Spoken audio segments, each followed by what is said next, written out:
Everyone, আশা করি সবাই ভালো আছেন, সুস্থ আছেন। আজকে আমি আপনাদেরকে একটা ইটালিয়ান পাস্তা বানিয়ে দেখাবো। আমরা যখন রেস্টুরেন্টে খেতে যাই তখন ইটালিয়ান এই পাস্তাটা সবাই খুবই পছন্দ করে এবং এটা খুবই পপুলার এখানে। এই পাস্তাটার নাম হলো আলফ্রেডো পাস্তা। আলফ্রেডো পাস্তা বানানোর জন্য আমাদেরকে আগে একটা আলফ্রেডো সস বানাতে হবে, যেটা আমি বাসায় বানাবো, বাট এটা সসটা আবার জারে কিনতেও পাওয়া যায়। এবং আমরা এরপরে পাস্তাটা রান্না করব। আজকে আমরা পাস্তা বানাতে ফেটুচিনি পাস্তাটা ইউজ করব। এটা এরকম প্যাকেটেই থাকে, আমি দেখেছি।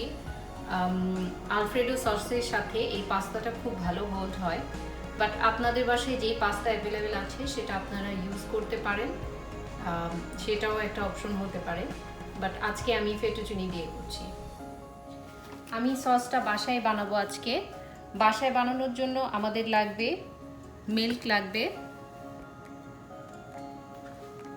2 টেবিল স্পুনের মতো ময়দা লাগবে, বাটার লাগবে, আর ক্রাশড গার্লিক লাগবে। সো আমি গার্লিকটা এখন ক্রাশ করব। আমার এটা পাস্তা যখন আমি রান্না করব তখনও লাগবে এবং সসটা বানাতেও লাগবে। আর আমাদের লাগবে হলো অলিভ অয়েল, চিংড়ি মাছ লাগবে 1 কাপের মতো,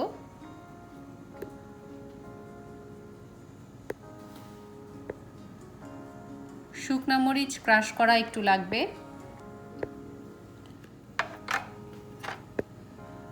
গোলমরিচ লাগবে। গোলমরিচ আমি সসের মধ্যেও ইউজ করব, আবার পাস্তাতেও ইউজ করব। আর আপনাদেরকে একটু দেখিয়ে দিই, যারা আলফ্রেডো সস বাসায় বানাতে চান না তারা দোকান থেকেও কিনে আনতে পারেন। আমাদের এখানে এরকম জারে আলফ্রেডো সসটা পাওয়া যায়। আর আমার পাস্তা যখন রান্না হয়ে যাবে তখন আমি একটু মজরেলা চিজ ইউজ করব, বাট আপনাদের কাছে যদি চিজ না থাকে তাহলে আপনারা এই স্টেপটা স্কিপ করতে পারেন। বাচ্চারা সব সময় ভাত খেতে চায় না, সব সময় ওদেরকে নতুন কিছু করে দিতে হয়। আমি দেখেছি ওরা যখন একটা নতুন আইটেম টেবিলে দেখে তখন খুবই ইন্টারেস্ট নিয়ে খায়। তো আমার বাসায় যেটা আমি করি, ওদেরকে অল্টারনেট ডেতে ওদেরকে ভাতের সাথে আমি অন্য কিছু করে দিই। এই আলফ্রেডো পাস্তাটা আমি মাঝে মাঝে ওদেরকে করে দিই এবং ওদের খুবই প্রিয় এই পাস্তাটা। প্রথমে আমি পাস্তাটা সিদ্ধ করে নিব। পাস্তাটা সিদ্ধ হতে হতে সাইডে আমি সসটা বানাবো, তারপরে দুটো জিনিস একসাথে আমি টস করে ফেলবো। আর পাস্তাটা কতটুকু আমি কুক করব, পাস্তাটা কুক করব হলো, এটা একটা ইটালিয়ান ওয়ার্ড আছে আল দান্তে, মানে হলো আমি 95% হলো পাস্তাটাকে কুক করে ফেলবো এবং এরপরে rest of the pasta cook হবে হলো সসের মধ্যে। তো চলুন শুরু করে দিই আমাদের রান্না। পাস্তা বানানোর জন্য আমি একটা বড় পাতিলে পানি ফুটিয়ে নিয়েছি। এখন আমি ওই পানিটার মধ্যে 1 চা চামচ লবণ দিব এবং একটু অলিভ অয়েল দিব। অলিভ অয়েলটা দেওয়ার কারণ হলো যাতে পাস্তা একটা আরেকটার সাথে না লেগে যায়।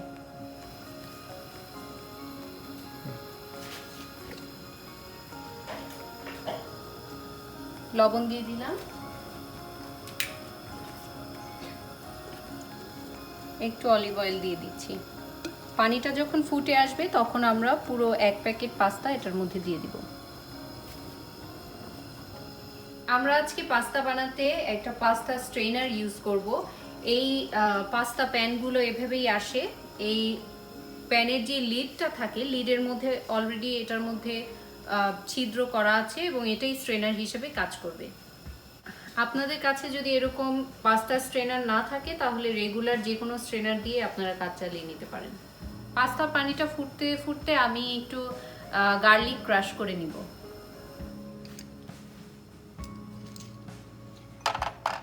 এখানে আমি 4-5টা গার্লিকের কোয়া নিয়ে নিয়েছি। পুরো পাস্তাটা রান্না করতে আমার 4-5টা গার্লিক লাগবে, তো আমি আগেই এটাকে ক্রাশ করে নিচ্ছি। আপনাদের কাছে যদি এরকম ক্রাশার না থাকে তাহলে আপনারা এমনি ছুরি দিয়েও কুচি করে নিতে পারেন।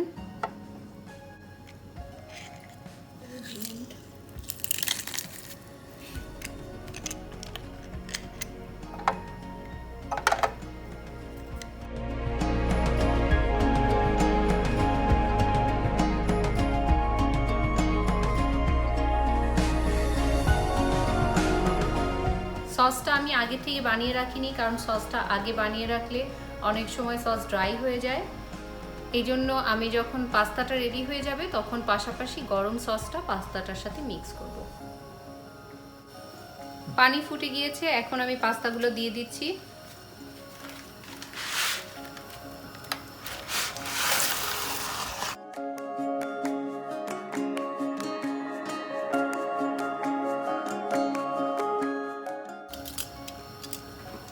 পাস্তা যখন একটু নরম হয়ে আসবে অটোমেটিক এটা ভিতরে চলে যাবে।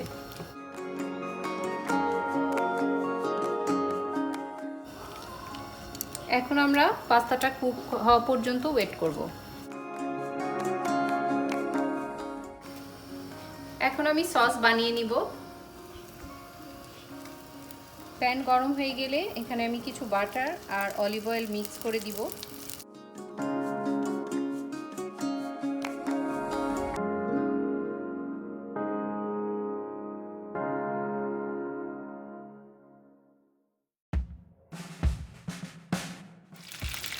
বাটার যখন গরম হয়ে যাবে তখন আমি বাটারের মধ্যে 1 টিস্পুনের মতো গার্লিক দিয়ে দিচ্ছি, ক্রাশ করা।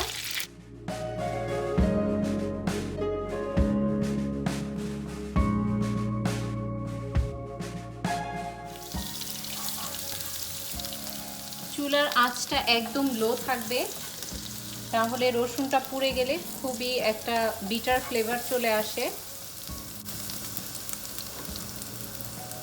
রসুন যখন একটু ভাজা হয়ে যাবে আমি এটার মধ্যে 2 টেবিল স্পুন ময়দা দিয়ে দিচ্ছি।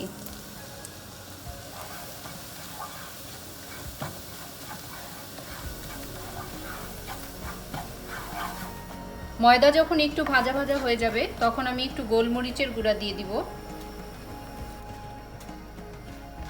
এবং 1 কাপ দুধ দিয়ে দিব। দুধটা দেওয়ার পরে কনস্ট্যান্টলি নাড়তে হবে, না হলে এটা জমাট বেঁধে যাবে।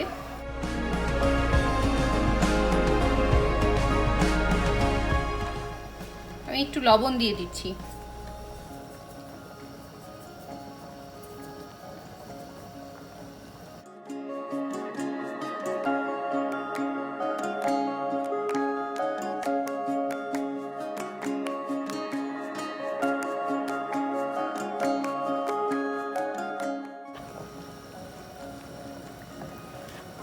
অরিজিনালি আলফ্রেডো সসের মধ্যে পারমেজান চিজ ইউজ করা হয়, যেহেতু পারমেজান চিজটা অনেক সময় ইজি অ্যাভেলেবেল না, এই জন্য আমি আজকে এই সসের মধ্যে পারমেজান চিজটা ইউজ করছি না।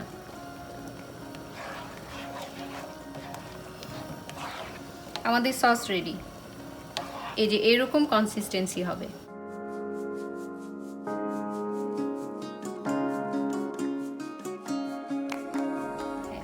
চুলাটা আমি এই পর্যায়ে বন্ধ করে দিয়েছি। সসটা এখন গরম থাকবে। ইন দ্য মিন টাইম আমরা পাস্তাটা কতটা কুক হয়েছে সেটা দেখব।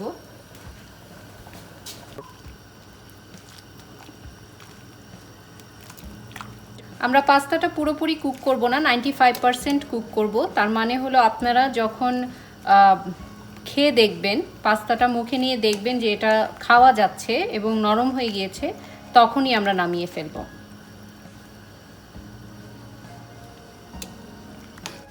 আট মিনিট পরে পাস্তা কুক করা হয়ে গিয়েছে, আমি আপনাদেরকে একটু দেখাই।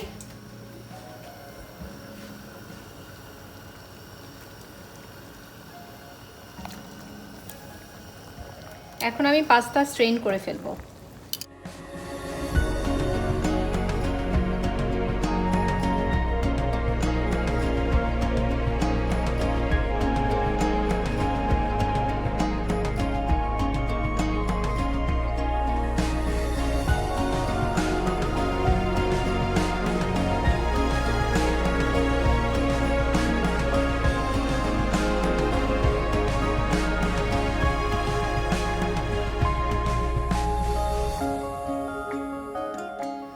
আমাদের পাস্তা রেডি হয়ে গিয়েছে, সসও রেডি হয়ে গিয়েছে।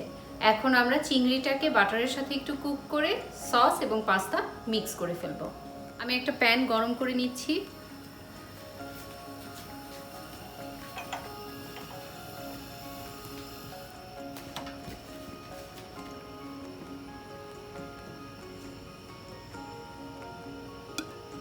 প্যানটা একটু হালকা হিট হলেই আমি অলিভ অয়েল দিয়ে দিলাম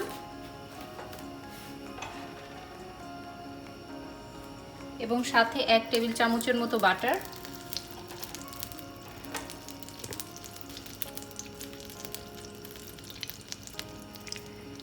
ক্রাশ করা যে গার্লিকগুলো ছিল সেগুলো দিয়ে দিচ্ছি।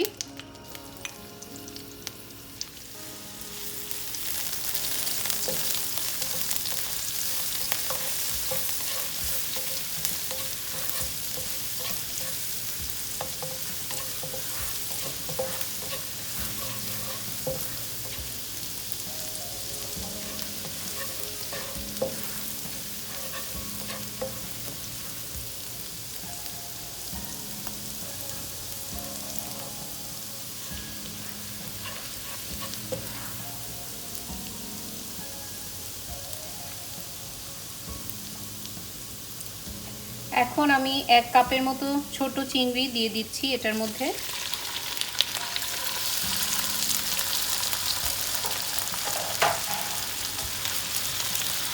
আমি এখানে চিংড়ি দিয়ে রান্না করছি, আপনারা চাইলে এখানে চিকেনও ইউজ করতে পারেন। আমার বাচ্চারা চিংড়ি মাছ খুব পছন্দ করে, এই জন্য আমি চিংড়ি দিয়েই সবসময় পাস্তা করে থাকি।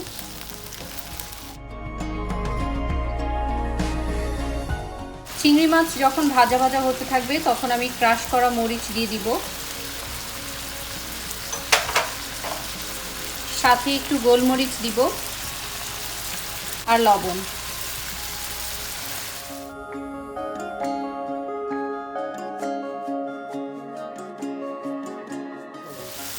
আপনাদের সাথে আমি শেয়ার করতে পারছি না কি সুন্দর একটা স্মেল বের হয়েছে চিংড়ি এবং রসুনের।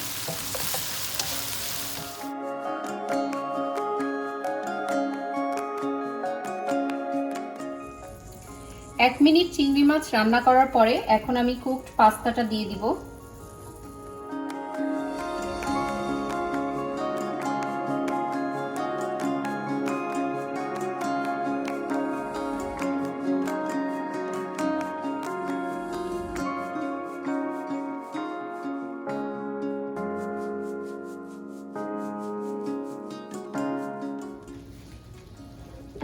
সাথে আমরা যে সসটা বানিয়ে রেখেছিলাম সসটাও ঢেলে দিব।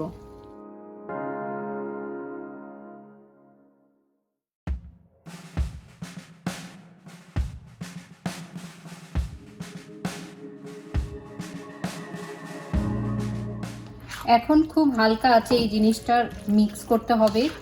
আমরা যদি জাল বাড়িয়ে দেই তাহলে সবকিছু ড্রাই হয়ে যাবে। এটা একটু এরকম ভেজা ভেজাই থাকবে।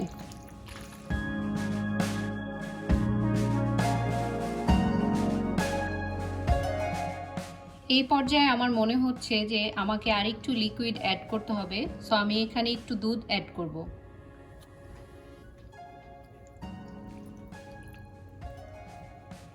খুব বেশি না, সামান্য, জাস্ট পাস্তাটা যেন ড্রাই না হয়ে যায়।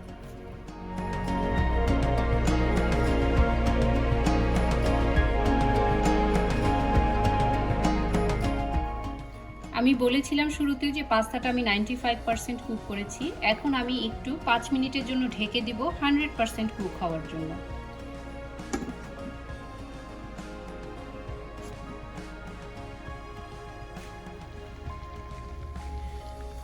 আমাদের পাস্তা রেডি হয়ে গিয়েছে, এখন আমি পাস্তা সার্ভ করব।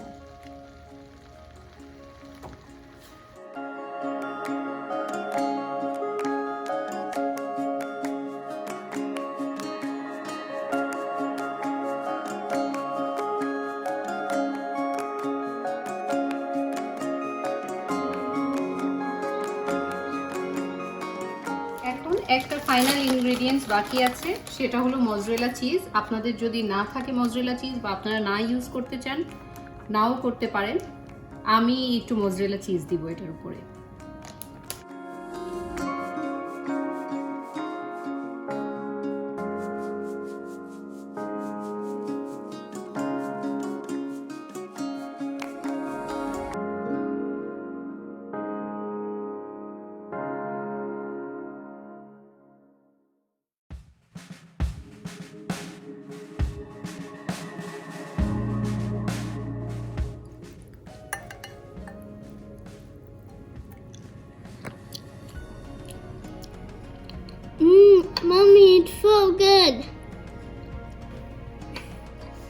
খুবই সহজে বানিয়ে ফেললাম আলফ্রেডো পাস্তা। আশা করি আপনারা বানাবেন এবং আমাকে জানাবেন কেমন হয়েছে। ধন্যবাদ সবাইকে।